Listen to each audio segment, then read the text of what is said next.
Yo. Welcome to the 317 Sports Project with Penn and Pops. I am Penn. I am Pops.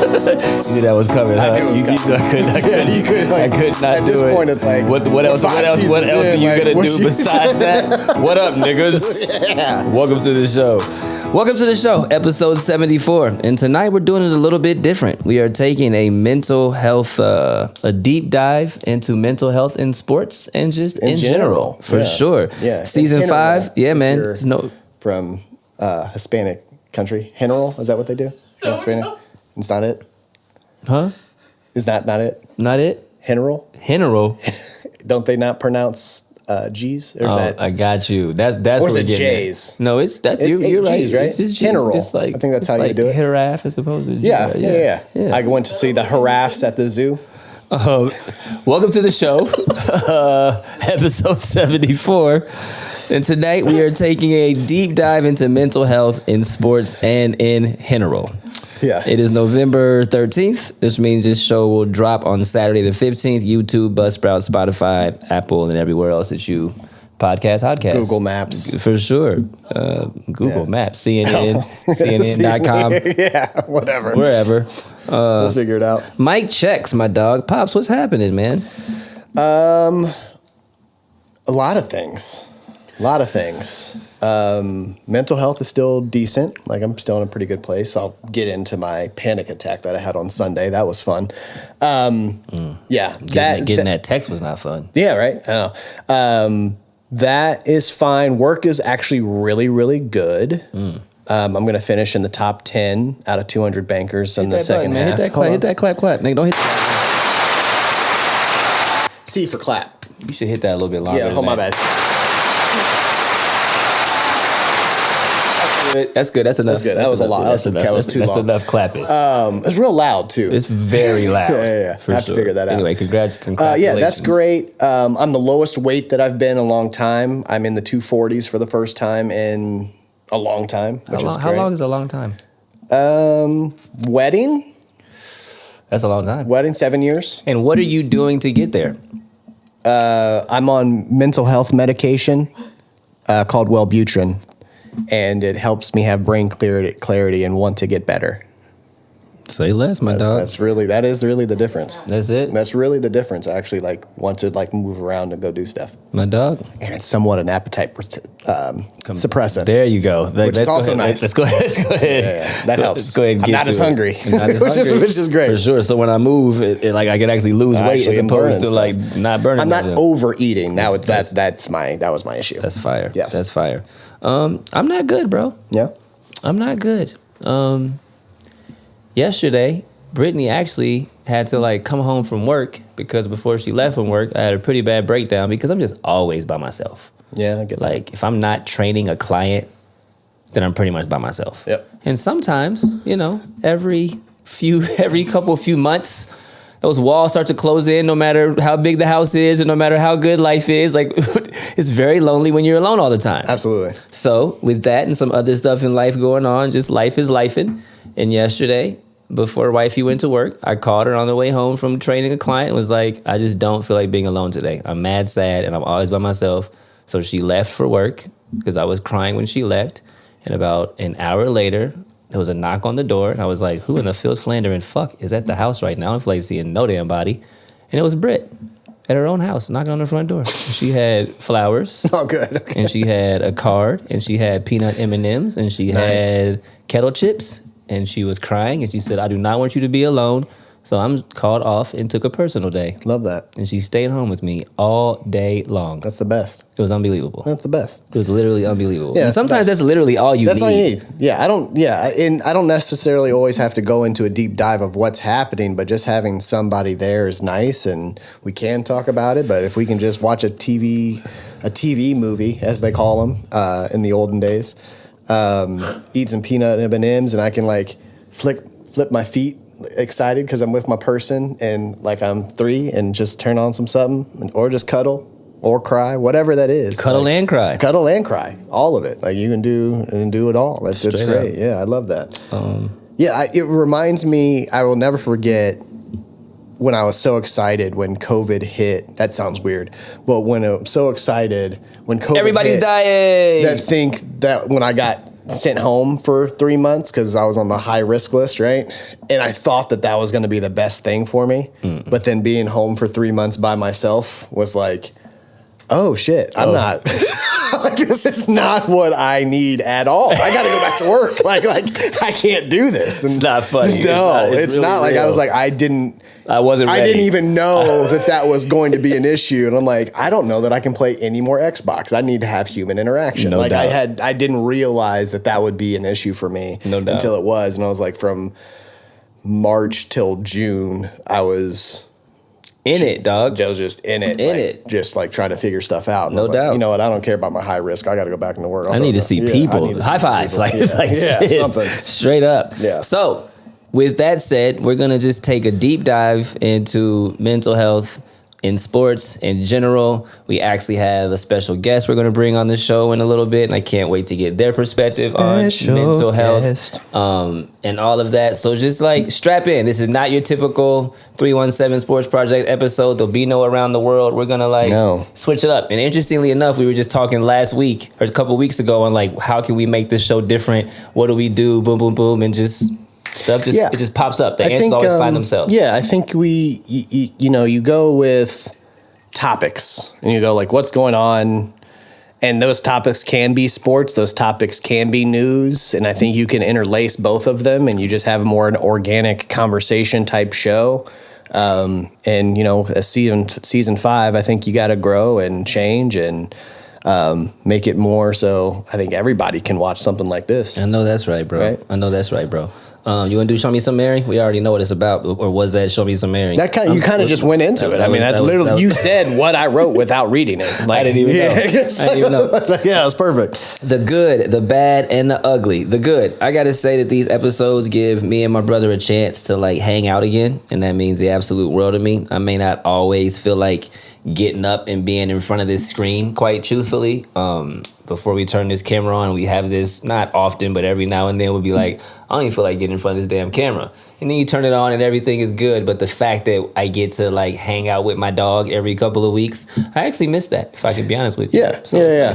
It's interesting because I've had multiple times of those as, like I loved having a little bit of a break, but this part is the nicest part of it. I think we have that every episode where it's like, yeah, I can figure it out by the time we hit record, and it's not even about what we're talking about. It's just how we interact with each other and how much we make each other laugh that then makes it fun. It's like, okay, that was actually pretty fucking fun. I had that in me. Yeah, like that was actually pretty fucking fun. I had that in me. So kudos to you. I love you. Thank you for being you.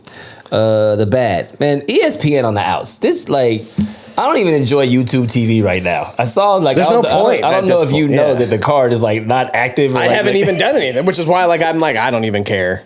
Well, I had fraud on my account, so like I'm in that mode where like you had so many subscription things, and it's like I'm gonna let them expire, and then I'll like, do I want to renew it or not? Sure. Until this gets figured out, I'll let them slowly take away things. They're taking away things. They're taking away things on YouTube TV by this day. It's hilarious, dog. Fuck it. Yeah, I keep saying payment failed. I'm like, cool. Haven't even tried. I haven't said nothing to you. I'm just like, I know he sees it, but like, I'm over here watching Home Shopping Network now because ain't nothing else to watch on freaking YouTube TV. Like you put it perfectly here. It's that you have egotistical people trying to. I didn't write egotistical. I know I put that in there. Okay, but like, you have just rich people going after like trying to make contracts work. And not forgetting about like, hey, but you have like we just want to watch ESPN. We just want to watch College Game Day. Like that's literally all that we want. That's literally like that's it. That's it. Or now I'm like, okay, do I do the Disney upgrade because I have Disney Plus? But it's the same price as what I already pay to have the upgraded ESPN. Oh, maybe. Right? Maybe. So it's like then I just log in through Disney and I watch all of the ESPN and it's the exact same cost that I'm paying now. Maybe. Yeah. That could be a thing. Or they could just fucking fix it. Or just fix it. We're in a month in. Now again, they're discounting. They're giving me $20 a month because they don't have ESPN in it right now. That's what YouTube TV is to alleviate that. I don't care about that. my routine is off. I listen to Sports Center while I'm in the shower. No doubt. And on the way to work.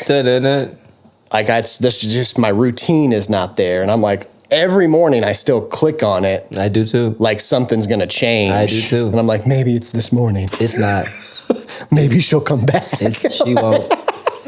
She'll come back to me. She won't. Yeah, it's horrible. It's a dumb situation. Yeah, I agree. The ugly.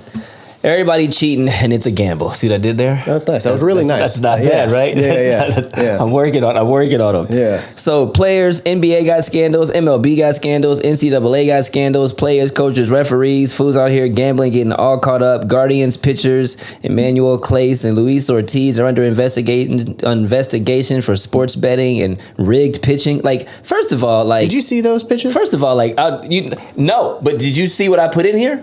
That's interestingly enough. Like, what the fuck is going on? And I had not seen that. But, like, how bad do you have to be pitching for the eye in the sky to be like, yo, these niggas cheating? I want you to know how egregious it was, where, like, it caused, like, it was not even near the people that stand at the plate. And that's including umpire, catcher, and batter. Like, it was all the way to the left. Pitcher had to go dive for it so it wouldn't be a lost ball. Like, it was the most egregious. You did that on purpose. Like, it was really bad. Okay, so it was Terry Rozier taking himself out 9 minutes in the game when he had people betting on the under. Wow, it was that. Jesus, Lord have mercy. Yeah. And as we know, the NCAA has been scandalous forever. It's the most corrupt athletic sports organization in the history of organizations. Pick a sport, pick a time period. Cat's been cheating. My question for you is, has the NIL caused more or less quote-unquote cheating, in your opinion?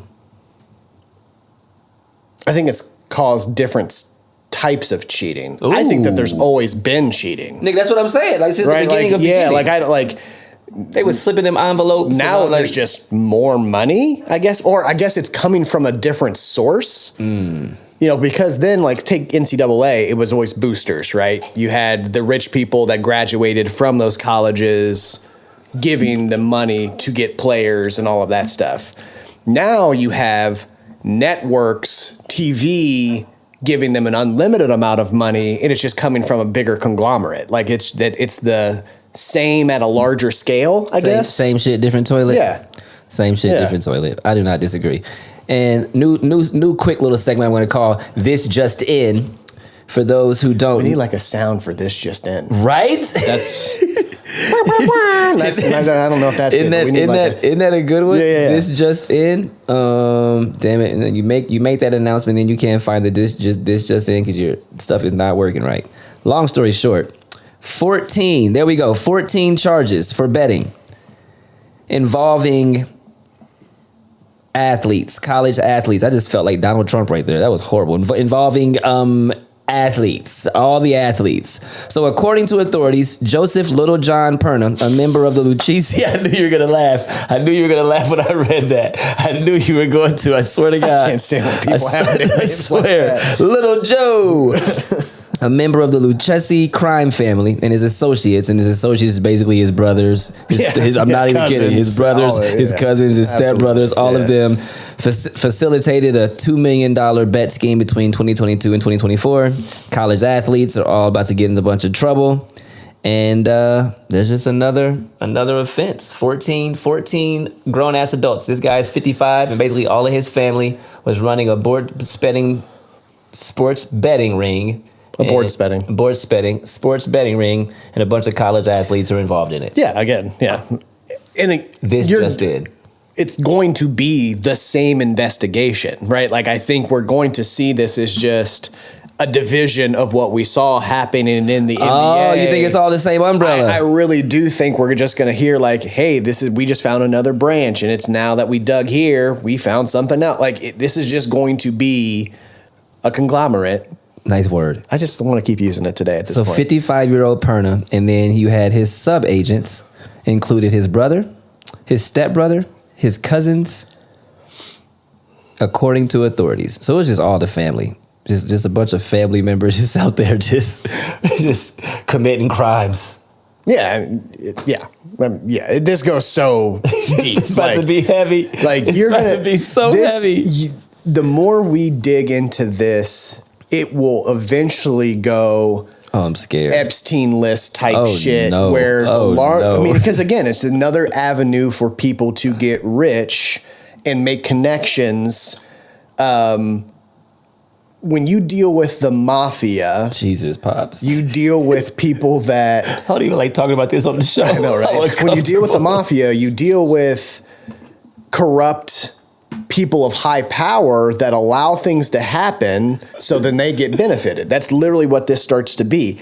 How many shows have we seen where this happens from true life? You have people that were in the mafia being on these shows, consulting, going like, yeah, this is what it was like back in the day. Like, this is right, Sopranos.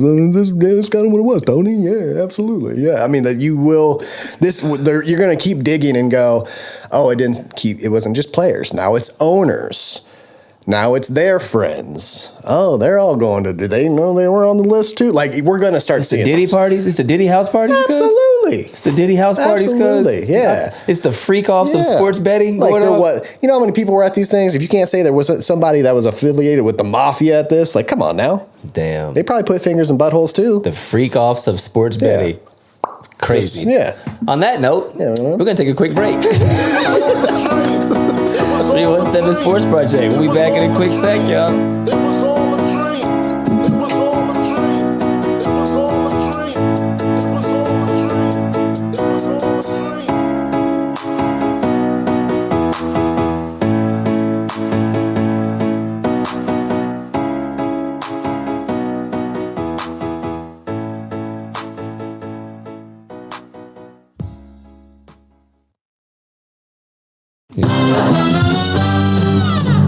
We're brothers, we're happy and we're singing and we're colored. Give me a high five. Welcome back to the 317 Sports Project presented by Pinnacle Professional Coaching. I don't know what we do. Are you feeling stuck? Are you at a fork in the road and you just can't pick a direction? Reach out to Pinnacle Pro Coaching. We specialize in transitions, mindfulness, and self-love. Schedule a 45-minute consultation and start to unlock your full potential today. I was looking at the Clean Kicks one. I was like, that's not my stuff. That's why I was scrolling. I could tell you. It's like, you are not in the right place. You about to fuck this all up, cuz you are about to fuck this all up. We be cleaning kicks. No doubt. Instead of kicking off around the world, we're going to kick off our next segment entitled Mental Health. Mm-hmm. Let's just get into it, bro. Why is this so important to us? For me, I struggle pretty heartily with my mental health. It's gotten interesting. I had my early 20s was my first experience with my mental health struggles. That was so many different things that started causing that. I didn't really have a touch of it until recently. I guess within the last couple of years is where I started. Well, COVID. I mean, that was really where it started going again, where I started noticing like some just different feelings. And it became, I'll go to this year, right? This year's been so topsy-turvy. I was at the darkest moment that I've ever done. I've talked about it on the show. If anyone follows me on social media, you saw my post on getting better and being on medication. But I was in such a weird mental state, a really low spot in the beginning of the year,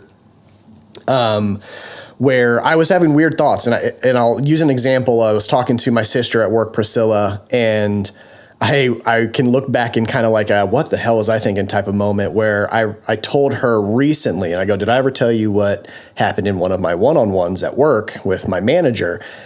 And I remember having a breakdown with my manager and work going, nobody on the team likes me anymore. Priscilla hates me, like all of these like random thoughts that were absolutely not true. Now, she got more focused at work and wanted to start being more successful. So she didn't like sidebar with me as much. And that's what my brain turned it into. And she was like, are you fucking serious? Like how, like we're like in this together. Like, of course. I was like, trust me, you don't have to tell me. Like, I see now how crazy that the weirdness, like irrational thoughts, not crazy, just irrational. But my brain chemistry was off and telling me something way too over exaggerated, but it was in such a bad spot. Now, I'm in constant therapy. I'm in that monthly. I was doing weekly at that moment. I have my medication specialist, Dr. Bauza, shout out, thank you. She got me on Wellbutrin, and I feel a lot better. Now, that's helped with my depression. What I've also realized is that I probably need a little bit of something for my anxiety, which those don't treat the same things. I had a recent panic attack when I was at Costco on Sunday. It was the scariest thing I think I've ever been a part of. Like, I've never had a panic attack. I've never had an anxiety attack before. I've been like, I got to get out of this spot because I can see it's overwhelming. I've never been in the middle of it where I didn't know what to do. And, sorry.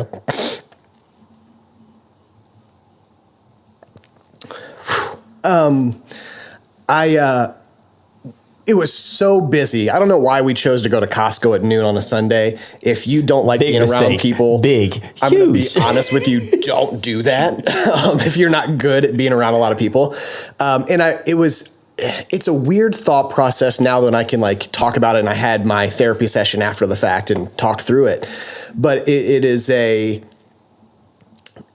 I am overly compassionate and attentive to those around me. I'm overly aware of things.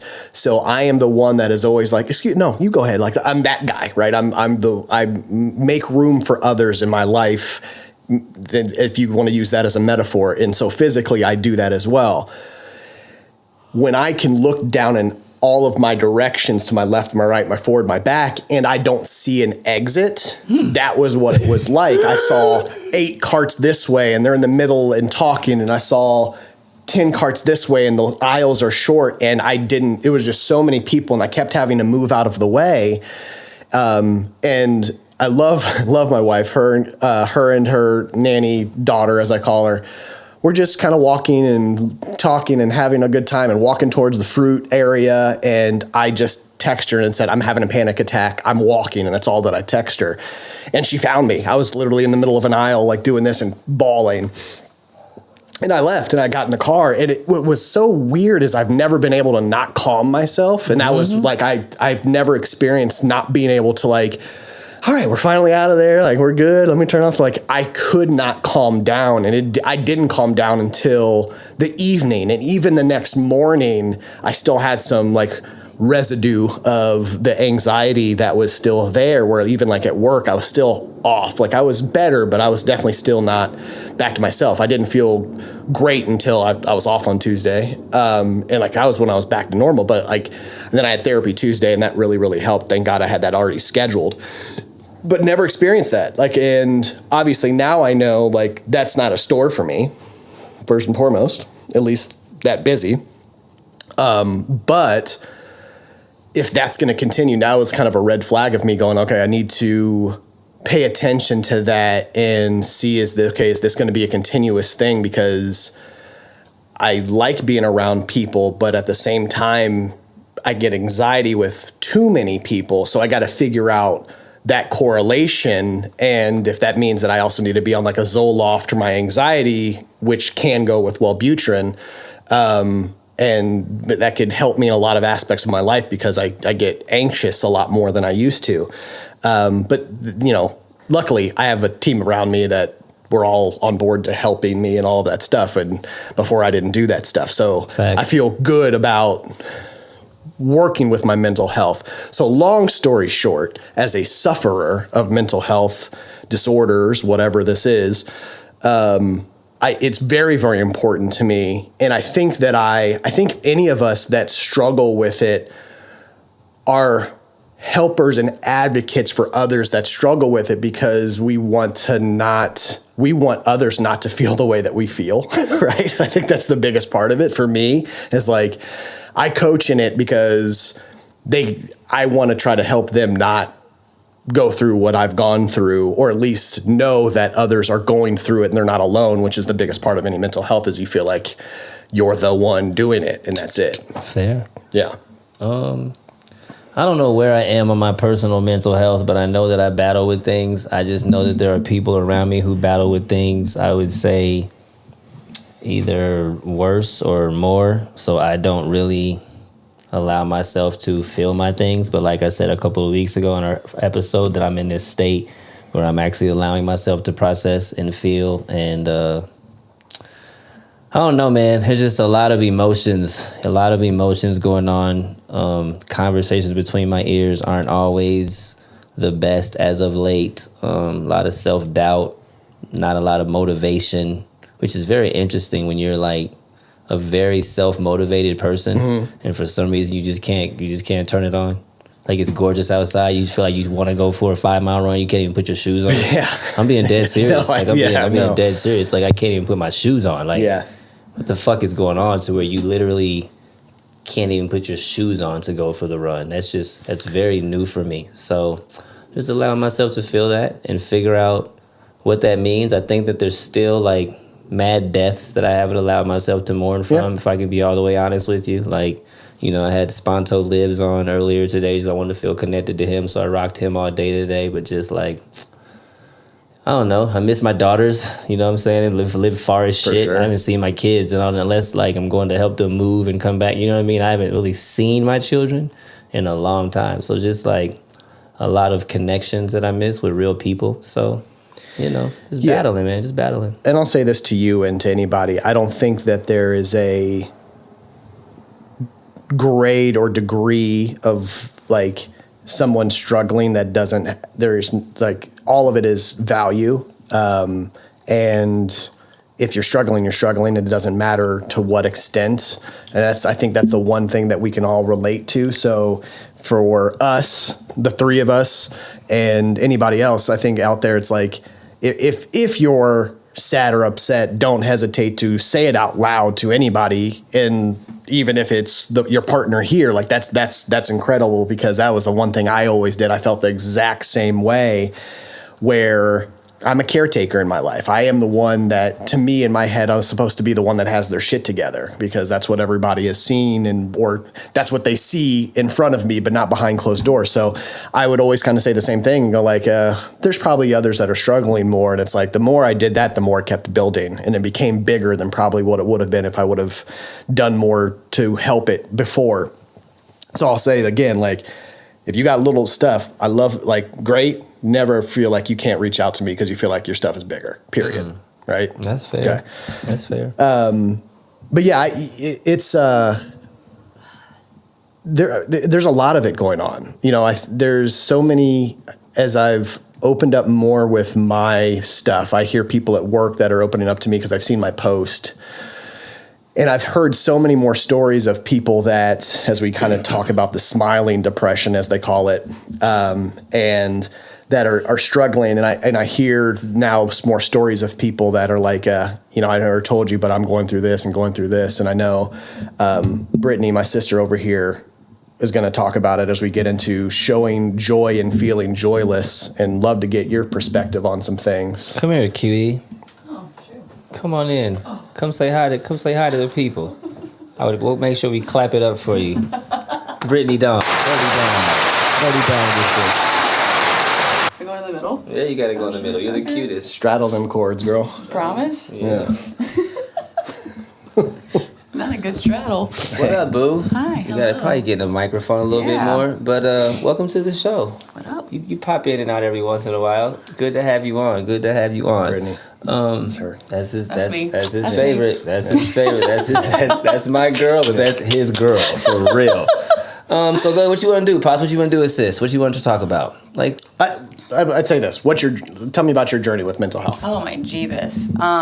You can whatever you want to share, as far as abbreviated or not abbreviated. Yeah, so I am diagnosed severe depression, severe anxiety, and SAD. So that is something that I love. I'm very okay with that. Yeah. That's something that I don't think people should be ashamed about. So I love that that's part of my story. But I've been dealing with it, oh my gosh, probably my whole life, honestly. Never realized it until I was older. But definitely, it gets pretty bad. And I deal with it daily. It's not like it ever goes away, like ever. It's one of those things where you just get used to it. And it's like a chronic pain. Like you just pivot. You just figure out how to either avoid stuff or Avoid Smile. triggers. Smiling is my remedy, which is that. Smiling depression, showing joy and feeling joyless. Yeah, that's probably my approach. I am not a sit on the couch, be sad, eat my feelings kind of depression. I'm a go out there and distract myself with something else. Absolutely, Depression. But yeah, like it gets kind of interesting to say the least. Yeah, I have a when I talk about nanny family, one of the kids is struggling. This is their first time dealing with mental health issues, and at 13 years old, it's like, what is this, right? Is this what it's going to be like the rest of my life? And so that I've been kind of called upon as a person to kind of talk about my mental health with them, because not only they're struggling, but they saw somebody in their school districts recently commit suicide at the same age. And like, so everyone's rallying, right? So it's a very scary thing. And I have had some interesting conversations with him as I talk about how I handle it. I was like, I can't say we're going to have the same journey through it, right? That's very impossible. You handle things different than I do. But I will say this, if you have the right help, you learn how to manage more so through it instead of just powering through it. Yes. Powering through it, right? It doesn't, like, as you said, go away. You're going to have better days, you're going to have worse days, and you learn tools to get through that moment a little easier. And there's going to be also some days where it's like it tackles you, and that is also okay, and that's kind of part of mindfulness, right? And all of those feelings are very valid. And you're allowed to feel all of those things, and that's okay.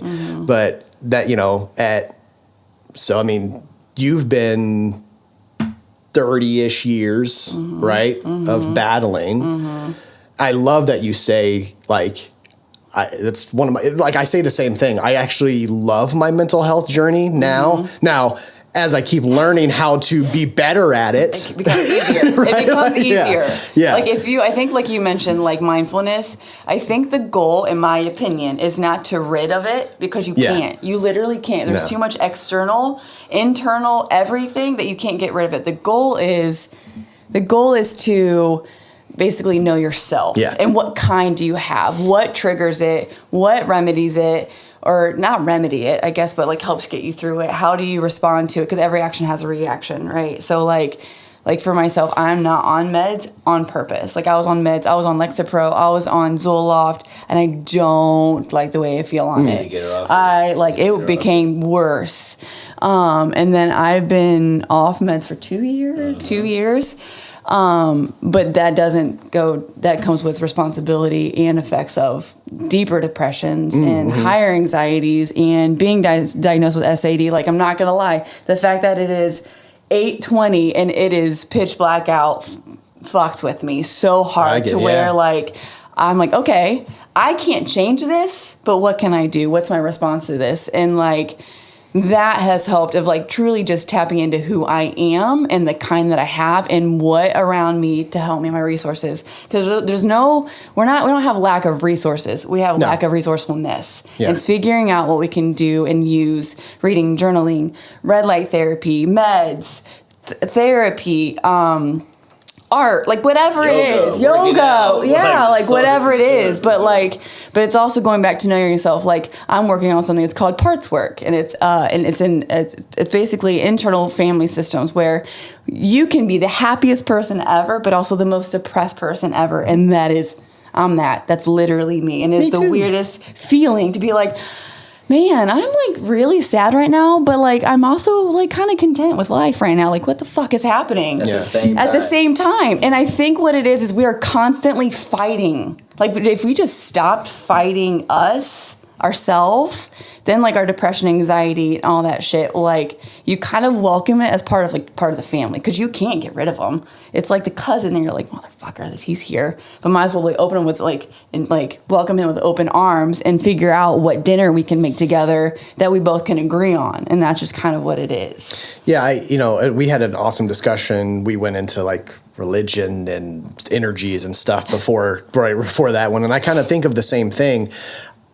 All things are completely necessary when we go energies, positive, negative, balanced. Life is a balance. There's a yin and yang that's important in all of us, where when you fight it, and whatever side of that is, if I'm sad and I'm fighting it to be happy, or the opposite, you're going to be off balance. And I think that light is necessary for the dark, dark is necessary for the light. And I think that becomes a lot of people's cloudiness around these topics and how to handle things, because I think everyone feels that like, I'm not allowed to feel this way because I'm not supposed to. Right. I shouldn't feel sad. There's nothing in my life that I should be sad about. I need to be fixed. I need to be fixed. And I think that's then you give yourself the anxiety. Yeah, I was going to say, it gives you anxiety. It gives you the then anxiety. you're like, mother, I'm sad and I want to fix this, and now I'm anxiety because I can't fix it, and now I'm sad. And I'm like, what the fuck do I do? Yeah. And I think like when you just accept it, like, again, you don't have, like, accepting it and being okay with it are two different things. Accepting it is allowing it to be part of your life. Being okay with it is being, like, not doing anything, just letting it be there. Like, the crazy thing on the shelf, like, you can't get rid of. But, like, really going back and just being like, no, motherfucker, we're going to take care of this. Like, hey, guys, like, I need your help today. Or can you just call me or text me? Or, hey, listen, like, I'm fine, but I'm kind of sad right now. Or can I just turn on the lights because it's way too dark outside? Like, you just figure it out. I think that was the biggest switch when I kind of say my journey in 2025 with my mental health that I'd never done in my journey before, was start to say out loud to the people around me, hey, today's a bad day. Just need to let somebody know. Like, like whatever that is, I'm going to let somebody know that I'm not okay. And I don't necessarily need to go through the what, because a lot of times I don't know what the what is. But I'd rather trying to explain it gives me anxiety. Exactly. Like, But I don't need your help. I don't need it. Not help to fix it. I'd rather just let people know and really state it, because if I acknowledge it, it allows me to then want to work on it at the same time, because I love working on my mental health. But before, I think I just didn't know how to do that and make it an actionable thing on, like, okay, here's what I know that I'm good at. Here's what I know that makes me sad. So here's what I got to put in place. And here are the things that I got to make sure I'm doing to make sure there's joy in my life. And if I feel sad, also okay. Like, I think it's just doing that part has helped so much through the therapy, saying out loud, you know, like I've said on the show last time, I was honest with my mental health with Christine for the first time. Like, she knows, but didn't know. And I finally said what it was. And that was one of the hardest things I've ever had to do, because to me, in my head, is I'm supposed to be the one that's stable and like help through this, and I'm the guy, and blah, blah, blah, blah, blah, and I want to be this, and I want to show strength, and like, it's not really actually even who I am. So I was like, that's just not, be real. That's just not who I am. I'm so much more feminine than I am masculine in my life. I can do both, but I would say I lean more towards the feminine state of my being, because I think everybody can have the dualities. It's just the percentages that you go. So I lean a little bit more to the feminine side. And no, that doesn't mean a certain thing of sexuality. Let's just say that right now. We're all feminine. We're all masculine. Correct. Yes. It's all. Don't get it twisted. Don't get it twisted. We went, oh, so you like guys. That's not how that works. Whatever. Watch it. Chotch that watched this and just said that in your head. So yeah, I think that was the hardest part, is like, how do I accept me for me? And I think that then starts your journey at that moment. Like, once you can even ask that question, you know that needs to be a question answered, and then you can work on answering that question and just like, okay, well, I like this, and it's okay that I like this. And I think that's just the biggest part that people don't do, because we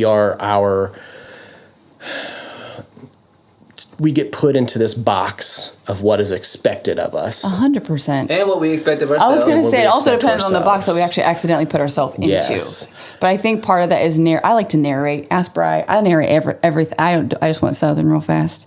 I ain't Southern. I heard that. You heard that? Yeah, she came out. I don't. Okay. Yeah, What's I'm her not name? Southern, huh? What's her name?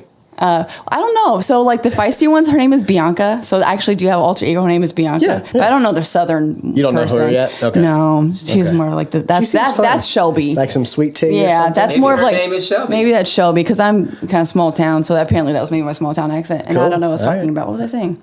Anyways. Box checking. Oh yeah, but like I think too, like narrating. That's what I was saying. It was like narrating, like going to what you said, like what you were saying of like, hey, I'm sad today. Hey, I'm this today. Hey, I don't know why I'm feeling this way. Hey, because I think it helps people around you. It normalizes shit as opposed to making it taboo. Like I'm super anxious right now and I need to go, or I'm cool with this, but like this is making me feel weird. And I think bringing people part of your process helps because then it becomes less of like this weird thing like in the dark.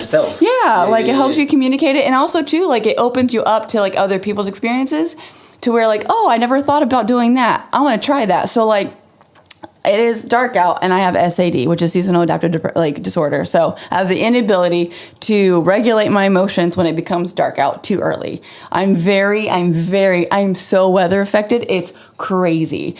But I know that, and I found that out like a year ago. I'm 38 years old. I just found that out. So I don't like meds and I don't want them. So what can I do? Awesome. I have a red light. Red light therapy is phenomenal. I have a room box, and you should get it. Red light therapy is phenomenal. It helps serotonin levels. Yes. It helps dopamine levels. It like balances you out. I'll put a link. There you go. There you go. I sit in front of my red light every single morning and I close my eyes. It feels like I'm sitting in front of the sun, and I know that helps. It doesn't get rid of it, but it helps. And that's all it is finding things that help and also being okay with yourself. There's nothing wrong. I don't think there's anything wrong with it. Nope. And I don't think that like there's this whole like stigma out there of like, oh, like all these people are like unfortunately like committing suicide, and I don't think that's a bad thing. Like I'm not saying it's awesome, but like it was their tool that they wanted to use in that moment, and that was a tool they used. We all have tools, right? But I just think that's like not letting it be such a negative, because if we lift that negativity off of it, it becomes more approachable, and becomes more like relatable and doable and like fixable ish. Yeah. I think one of the other things that I did this year was do the thing that you're not supposed to do in a corporate office and talk about mental health. So I think that was one of the things that I've made not taboo with my team and my floor. I hand out mindfulness cards. I talk about my mental health. I talk about my journey with it. I bring it up in my one-on-ones. I have made it because that's how I know I have to be okay in that space, because I need to know that it's not taboo. Like, because you're not supposed to bring up certain things in offices like that. But like, to me, there's no better place to do it in a corporate office 100%. Where people are not supposed to do because you're with them also. You're with them more than you are with your family. So like, if they're with you all the time, might as well. Like at work, I'm very high energy. I'm very like, I am the energy replenish, and I'm also like the energy fixer at work. Empath. Yes, 1,000%. And I know that about myself. And so if I'm feeling low energy, hey guys, I'm low energy today. Nothing bad. I just can't give to you what you're expecting of me. And I think that also helps, because now there's no pressure of like being this smiley, depressed person in that moment. I'm just me. I'm just low energy me. And I think that helps too. But yeah. Yeah. It's constant journey. Yeah. It'll never end. And that You'll journey never is arrive. awesome. That journey is so cool. It's very enlightening. And when you lean into it, it gives you the power to help those that haven't found that yet. And that's kind of what I use mine for, is when people want to come to me. Obviously, I don't like, you want to talk about your mental health? I don't like do that. But the blessing and the curse of being an empath, people naturally tell you those things without you asking, right? Yeah. That's the one that like, I don't know what it is. I just feel like I can tell you everything. You can. And you're right. Yeah, you can. That is the energy that I've been blessed with, and I know that is a responsibility and a gift that I need to be able to do it. But then also having the power to say, like, I can't take any more in at the moment. Like, I'm like, we'll reconvene. Like, I'm not saying no, but I'm saying not right now. Like being able to do that and not just always say yes to take in more, because then I know I slip into such a dark in this, because it's not even my energy that I'm dealing with. It's somebody else's.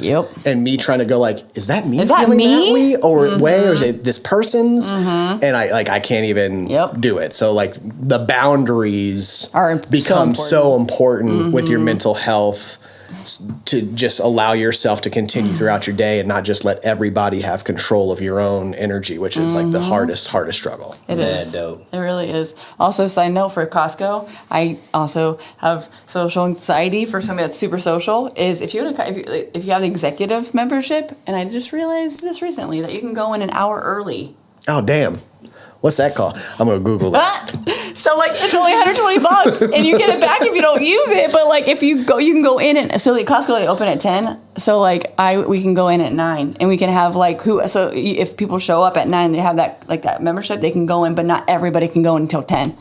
So it helps with the too many people because I have a hard time with that too. Right? 120 annual. That's it. It's a beautiful thing. Yeah, it's phenomenal. I got that. Yeah. Easy. I got that. And you get it back if you don't really use it too. They send you, here's your check. Whoop whoop. Merry Christmas. Yeah. Merry Christmas. Apparently. We appreciate you. Yeah. Yeah. Thank you for coming on. Yeah. That was welcome, dope. guys. Yeah. That's awesome. Yeah. Feel good about it? Yeah. All right, Y'all- get the hell out. Oh, they're so sweet. Thank you. Yeah. Thanks for stopping by. No, that was dope though. That was cool. Great perspective. We appreciate you, Birdie Dawn. And I think the biggest part of that, and why I want to go into this next part, do you want to take a break? Or you No, wanna- go, Yeah, bro. let's keep it going, right? Go. I want to go into that, what we say, this showing joy, feeling joyless, or smiling depression is what a lot of that is. It's not necessarily an actual medical diagnosis, but a lot of professionals do use that as a terminology of those that show happiness, but you don't know that there's really sadness, right? There's a lot of that. I wanted to talk about... You're not yourself today. Are you okay? Yeah, Like, yeah. Jesus. Yeah, no, I'm allowed to not be, so Can I leave just me have alone. a day? Yeah. Can I just have a day? Not even a day. Just give me 13 minutes. Jesus. I wanted to talk about Dr. Nolan Williams. Okay. Nolan Williams, why I wanted to bring him up. So one of the leading doctors that are around mental health disorders, centered around alleviating human suffering. At Stanford, he led groundbreaking research, psychedelics, developing novel therapies for depression, trauma, brain health conditions, creation of Stanford Accelerated Intelligence Neuromodulation Therapy, SAINT, the world's first non-invasive rapid-acting treatment for depression was a watershed moment in psychiatry, now used around the world to bring patients back from the brink. This guy, he made his life, dedicated his whole life to this, to figuring out how to help those with depression. Why is that? Dr. Williams just committed suicide last week, 2 weeks ago. Wife came out and said he never showed signs. We never knew that he was sad. Because, we never would have expected it because this is the area that he worked in. Which is why I go to I think a lot of us that suffer in it want to investigate it. I know me, I'm so scientifically brained that I want to try to figure out the why my brain chemistry does that. And I always will remind people, just like you work out anything in your body, your brain is an organ and you have to do the things that are right by that brain, like anything else in your system. If you drink too much, your kidneys are doing, like, your brain chemistry can be off. It's an organ in your body. So like you have to do the things that will create happiness for what that looks like to you. Preach. So when I looked at this, that was one of the things, like, we have one of our leading guys around psychiatry, depression, creating things for people. And that's what he created this and what he felt was his purpose. And, and sadly he felt like he had to then take his life. And, he had 2 kids, a wife that just had no idea. And I can't imagine what that was like for him, knowing that he wanted to do this life's work, but still feeling like he wanted to give up. He wanted to give up. Crazy. And I loved his story. If anyone doesn't know, I'll put the link in about Dr. Nolan Williams. Some brilliant articles about depression and trauma in our brain. I really, and thanks to Tej actually is who brought him up, and that when I said to her we were going to do this episode. And I didn't really even know about him, and like I wish I would have, because I will read all of his works. He's an incredible person, so thank you. And we go to like the list of comedians, right? List of comedians, those people that work in entertainment that have the happiest people or the saddest people. Happiest man. people. Just, and I think the idea for this episode really sparked from the I don't know what I just did to my thing. How do I get rid of this? Hey, there we go. The spark pajama plug. party. The onesie funzie? The onesie funzie. Tell me more. When I was getting my chili dog, which was phenomenal, by the way. Slaps. Thank you for having those. Crazy. I hadn't had a chili dog in forever, and that was phenomenal. Crazy. And I call her Pineapple now. I don't remember her name. Natalie was, I didn't hear the story, but you did like this, and you go, who are the saddest people? Right. You guys were talking about like, I think she said something like, we didn't even know, like the normal things, right? We didn't even know. And I was like, no, they're usually the saddest people. And I look at a list like this and the famous people that have committed suicide. And we know the Kurt Cobains, Robin Williams, Chris Cornell, Chester Bennington, Lee Thompson Young, writer, Sawyer Sweeten, actor, Chris Benoit, wrestler, Mike Alfonso. I mean, the list is Avicii. I was just about to say DJ Avicii. Freddie Prinze, writer and actor back in the day. Kerry Von Erich, old wrestler. And he had, three brothers that committed suicide in his family? Naomi Judd. Jason David Frank, original Green Ranger, one of my favorite people in the world. Like it's an incredible list that it brings into a lot of light, and we always will say, and Penn has said it a lot on the show, is make sure you're checking on your people and be authentic in checking on your people. I think that's one of the biggest parts of that, right? Yeah, man. I say all the time, the Stephen Twitch Boss, who was on Ellen. He was a DJ on Ellen and a dancer. When he died by suicide, that was the one that I can say I 100% resonated with the most, because I can't imagine what that young man had to go through every single time he walked out his door and some suburban mom was like, do the Twitch dance, and he's in the grocery store trying to just fucking, get Whole Foods groceries, and everybody's trying to make him do the Twitch dance, and you're just constantly always having to turn this on. Like, you just like... And, no disrespect to his wife, but they were doing dance videos and posting those on TikTok all the time. Yeah. And he's got to go to work and do it at work. And it's just like, you never get to turn it off. And as a person who, every single time I walk in the door, feel like I'm expected to bring such an energy that to some capacity, I guess I've done it myself by being this person. But it becomes such an expectation that it becomes such a weight on my shoulders to feel like you have to almost perform all the time or you won't be accepted in the room for who you are, because it's like, what's wrong, Brian? You're not yourself today. And what people need to understand, and I really challenge you to hear me on this, people, is there are so many different versions of every single person. No person can wake up and bring it every single day, every single second of the day. And you guys need to empathize and give people grace as opposed to expecting them and needing them to be what you want and are used to them being in those moments, because you need their energy. How about you bring the energy? Yeah. Or how about there's just no energy right this moment because I don't have it to give. So I completely understood how he was just like, I gotta go. I'm tired. So I get it. Yeah, I think the presentation of checking on people has become such a selfish act instead of a selfless act. Where it is, when I say genuine, it's not as genuine. And obviously, I'm not saying for everybody, but I think when you are a natural, when you have I'm not even saying you're a natural entertainer, when you have the ability to be an entertainer, that becomes an expectation. And I know I get it when I say that I've become a spokesman for mental health on my floor. When I am quiet, I know the people that are asking me, do you need anything?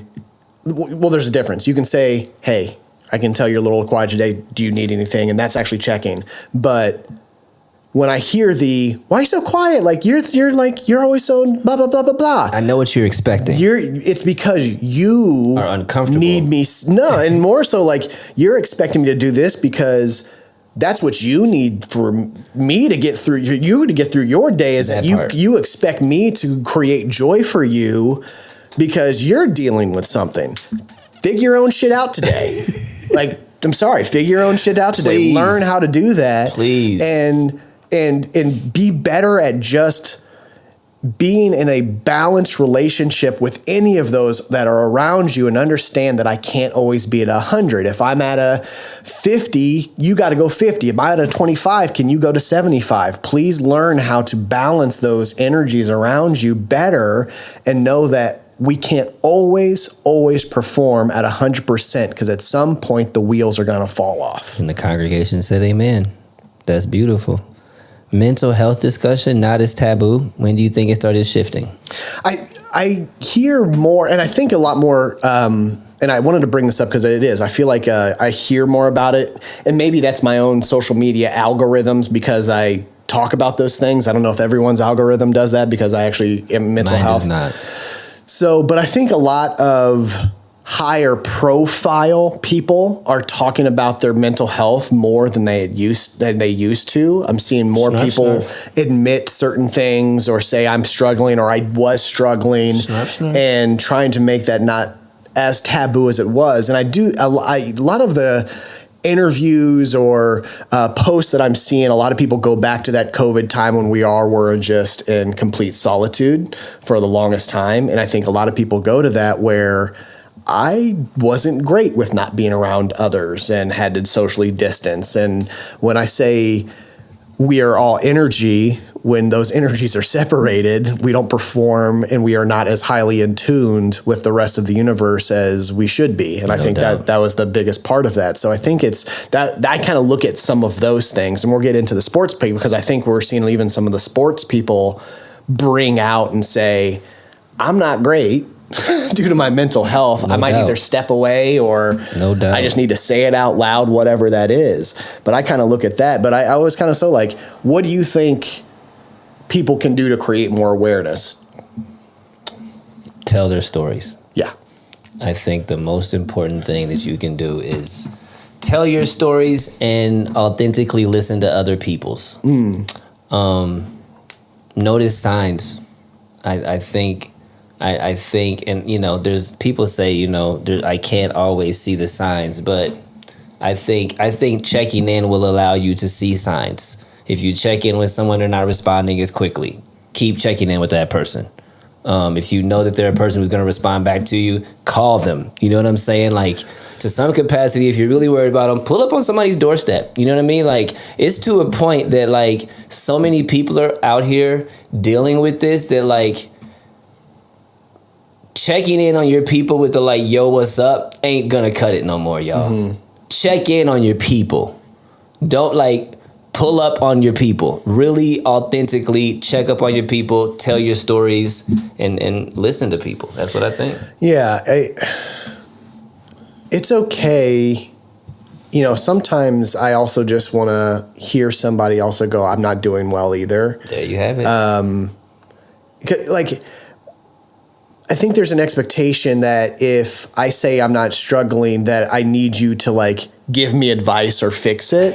That's not necessarily it. I just want you to be human with me in a moment and, say I'm here for support. You might not be able to give me 100 because you're also struggling. I would love to hear that. I would love to hear that. I would love to hear, like, here's what I'm struggling with. Like, I'm like, hey, what, you tell me what is going on. I'd love to share my story with you too. And I think if we are more human and have more human moments like that with each other, there'll just be this consciousness around it and awareness around our mental health that is just a beautiful thing. Because as Brittany said, none of it's wrong. None of it is wrong. It's all beautiful. All of us feel it, whether you admit it or not. So why don't you just admit it? That's beautiful. I think we should take a quick break. Yeah. We're going to take a quick break. We're going to come back, talk about mental health in sports.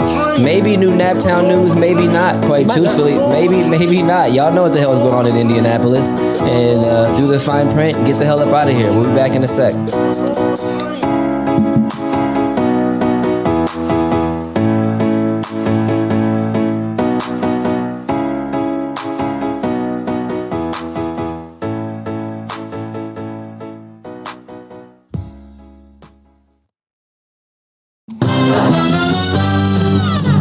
We're brothers, we're happy and we're singing and we're colored. Give me a high five. We are back with the 317 Sports Project with Penn, Pops, and Birdie Dawn on tonight's episode. And we're going to kick it off. We're going to continue what we were just talking about, which is just mental health in general. We're going to go to a new segment, which is mental health in sports. We're going to talk about football and CTE and just kind of what people are going through. People who retired early, decided to step away from the game. And quite truthfully, there's some cats who just be out here wilding. If we can just actually talk about that for a second, too. You can call that mental health in sports or not, but some of these niggas just be wild. It's a part of mental health. It's definitely a part of mental health. For sure. So kick it off. Go into football, bro. I want to go into football. I want to talk about CTE. It's a real thing. Let's just be real. I want to talk about the helmets. So I'm sure we touched on this in one of the episodes because, you know, the helmets that came out to help with the impact, right? And then I saw a lot of people have the backlash of like, don't do that. You're kind of a pussy. Just wear your yeah, man. You better leave me alone, cuz. Right? I'm alive. Right? Thank you. Like, I can hear by that statement, I know what you feel on them. If you feel like you need to wear a helmet to protect yourself and your brain, wear your helmet and protect yourself and your brain. And the congregation said, amen, everywhere. My brain's not your brain. My brain's not your brain. Fuck your brain. This is my brain. And when I leave the game, it's coming with me. Yeah. Not leaving that on the field. Coming with me. I think experts have found 90% of NFL players have a form of CTE after death. After death? After death. Because CT can only be tested after death. That's too many. That's too many. That's way too many. And again, it's a high impact sport. That's 90%. 90% of the brains that they have tested of NFL players have come back to have a form of CTE. That's 90 out of 100, bro. Correct. Yes. So I guess like a couple punters didn't have it. Probably not. You know what I'm saying? Yeah, like kicker. Like what are we talking about? Yeah. That is too fucking many. Yes, 90%. 90%. 47% is too many. Yes. 90%? 90%. I don't have an issue with padded helmets. I would have a padded helmet. I probably wouldn't be playing football, to be honest with you. Feminine. Right. And I love football. I don't want to get tackled. I wasn't mean enough. No. I'll be honest with you. No. Yeah. Only time that I got mean on the field was somebody called me the M word. And I blacked out, and I was standing over. I blacked out, and I was standing over the quarterback, breathing heavily, like I just sacked him and hurt him, and he had to get taken out of the game. I get too angry. My angry is too angry. That's I try not to tap into that side. Touche. Let's talk about Antonio Brown. Go ahead, man. With this arrested in Dubai. So, Lord have mercy. CTSPN, as he quotes himself on his hashtag. He does. He knows he's got it. We know that he's got it. He's had a couple big hits in his career that I don't know that he's been quite right afterwards. 0%. Yeah, like he just hasn't. Like he just has not been. Did he get blasted over the middle by that Bengals linebacker? Was that him? Yeah. Spikes? That's not Takeo Spikes. No, Takeo Spikes, underrated linebacker.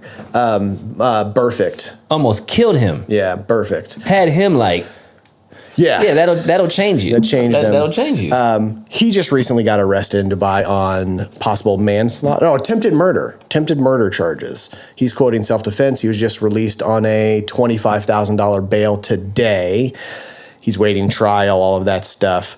I think we all know, we've seen his social media. We've seen the sexual harassment cases. We've seen the videos of him being naked in the hot tub with people and being, getting sexual harassment, just showing his dick to people. Antonio Brown is an example of a type of CTE while living right now, that his personality is completely shifted. It's like going to the war. I mean, not literally, but it's like going to the war and seeing all the things you see over there and expect it to come back and not be different. Mm-hmm. When you're getting your head literally blasted, like, pause, when you're getting tackled and hit hard and all of that stuff at all times, week after week, in practice, day after day, like head banging the field, the grass, the turf, whatever the case may be on plays, neck being jarred, like, man, there's no way these cats' brains just aren't different, Pops. Yeah. There's just no way. And and Jason Kelsey, he's been such an awesome person to watch after his retirement with his podcast and him being in. You do me a favor. Go ahead. Yeah, podcast and doing his social media, doing all of that stuff. He's come out and said he just knows for playing in the NFL for as long as he did that he has CTE. He knows that his brain doesn't function the same way before his career started compared to now. It is one of his biggest fears that his personality is a little different and shifted. And I love that he talks about it. He has his podcast with his wife, with Travis, and all of that stuff. So he speaks about it. He's a spokesman for it, but he has a fear around it as well. And we've seen this in the NFL with multiple players, especially after fact. I think we know Junior Seau is probably one of the biggest people that we can discuss that committed suicide after his career. He was probably one of the first high-profile. He was 100% one of the first high-profile people. They checked his whole ass brain. And we saw CTE, and that everywhere. Really started a larger conversation around football and CTE, and that was 10 years ago? Way more than that. 15 years ago? I think he played for the Patriots his last year. Yeah. So, I mean, I've got a list here of just NFL suicides alone, and there's 9 on this list, and I'm sure there's actually more than that, him included. And it's a sad thing to think about. Obviously, the trauma that you're putting your brain through, and of course, it's going to completely change your brain chemistry when you play years and years at a high impact. Functionality, chemistry, like it's unbelievable. And recently we talked about, we've heard about, and really all players, basketball, football, we're hearing people, especially in football, stepping away earlier than they did. Hell back yeah, in the, bro. Like 70s and 80s Hell and 90s, yeah. right? Jair Alexander is one of the most recent ones. He recently got traded to Baltimore. Yeah. Right? Is that where he was at? And he just stepped away for I'm good. physical and his mental health. And a big part of his was he's dealt with some injuries.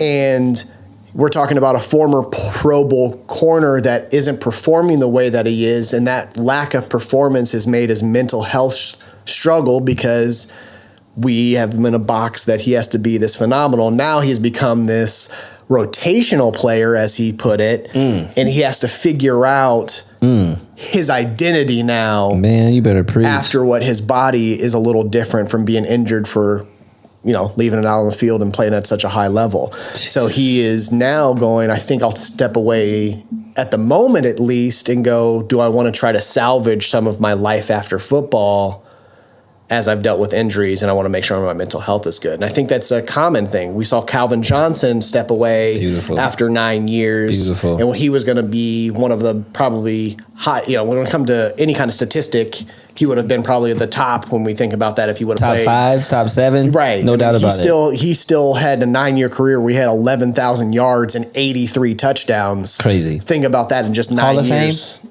I think he already got inducted. Okay. Yeah. Okay. I think it was 2 years ago. Okay.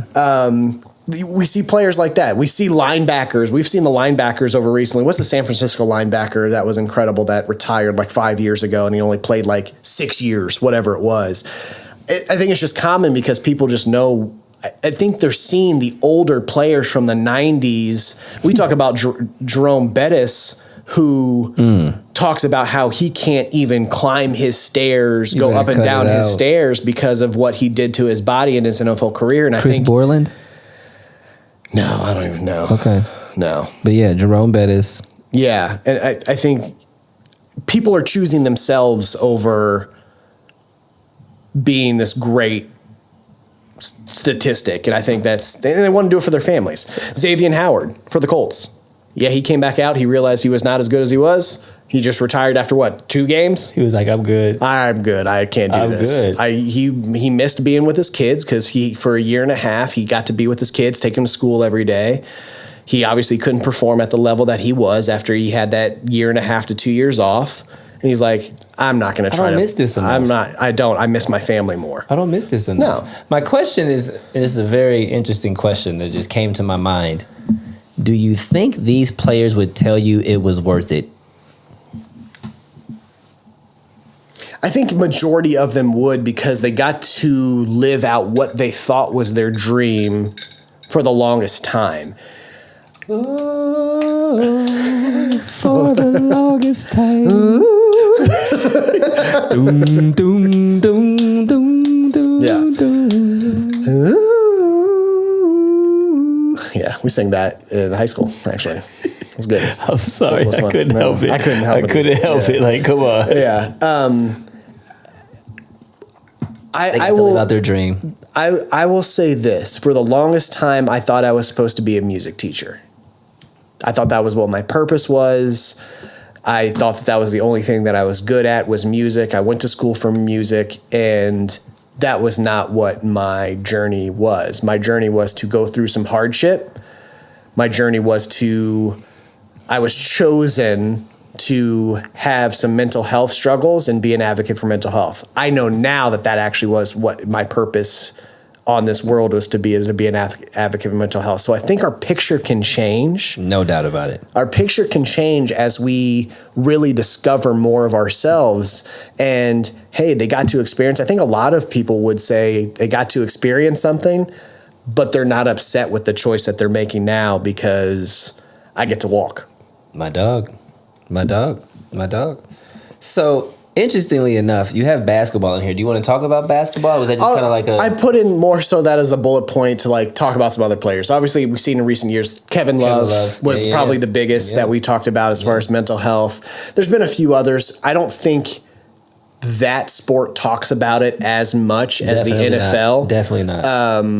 I don't see a lot of high profile players that come out and discuss and opening up yet. I don't disagree. I think that is more on the NFL that has become more of advocates for that, whether that's after retirement or during play. We know them niggas is battling stuff though. Let's just be real. Everybody is. So yeah, like I know that you are. It'd be awesome probably for many people to hear that. No doubt. Their heroes also struggle. No doubt. So I challenge you to do so. But no, that was really the only reason I put that was just because I think there's a lack of discussion there with NBA and those profile players. That's absolutely beautiful. Interestingly enough, we're at that part of the show where we could segue and start talking about sports. But it feels an hour and 15 minutes. It feels kind of weird to me. Yeah, I don't know that it feels that kind of unnecessary to me. So what I'm going to say is, in conclusion, take care of yourselves, man. Yeah. Like, take care of yourselves, guys. Take care of each other. Please don't be afraid to ask for help. We know that it's crazy out here in the world. Social media probably ain't helping everybody, if I could be all the way honest. Watching the news and seeing what's going on every day probably ain't helping nobody quite truthfully. But like, what I would say is take care of yourselves and take care of each other. If you're feeling it, and that is any type of rut, please don't be afraid to tell somebody. I give him so much kudos because he's gotten so much better at that this year. I've never had a problem telling somebody like, yo, bro, I need help today. I don't know why. I just have never had a problem with that. But if you are, please work on being more open to expressing that to the people around you, because we can't help you if we don't know, I guess. Is that fair? Yeah, absolutely. What do you think? Yeah, like I can do guesswork. I'm better at guesswork than a lot of people. Fair. Because you recognize. Because I recognize it because I have the same symptoms as I can see, so I can see it on others. But it'd be so much easier if you needed help to just say it out loud. And the other part of it, you have to learn how to and want to help yourself. And I get the struggle in that. And you have to figure out that timing. I haven't always been ready to help myself. That is more, I'm 39, and that's more of a recent discovery that I wanted to help myself. And that's taken years to figure that out. So I completely understand and empathize with that as well. So no pressure, but it is one of those things. I want to help. We want to help. Amen. The people around you want to help, but we have to know that there is something to help with. So I highly recommend that. And at the end of the day, you have so many resources. You have the 988 suicide hotline. You have 988lifeline.org. You can text 988 and ask for help for those if you're not comfortable doing it with the loves. If you still have a fear to it, say it to your loved ones. Say it to a stranger that is a professional and ready to do so. Use those resources. At the end of the day, we want you here. We want everybody to have the most out of life that they're supposed to have. So get the help, because we want to see your journey continue to grow and you just discover yourself and create this beautiful energy that you were supposed to be. So absolutely. We love you. Yes.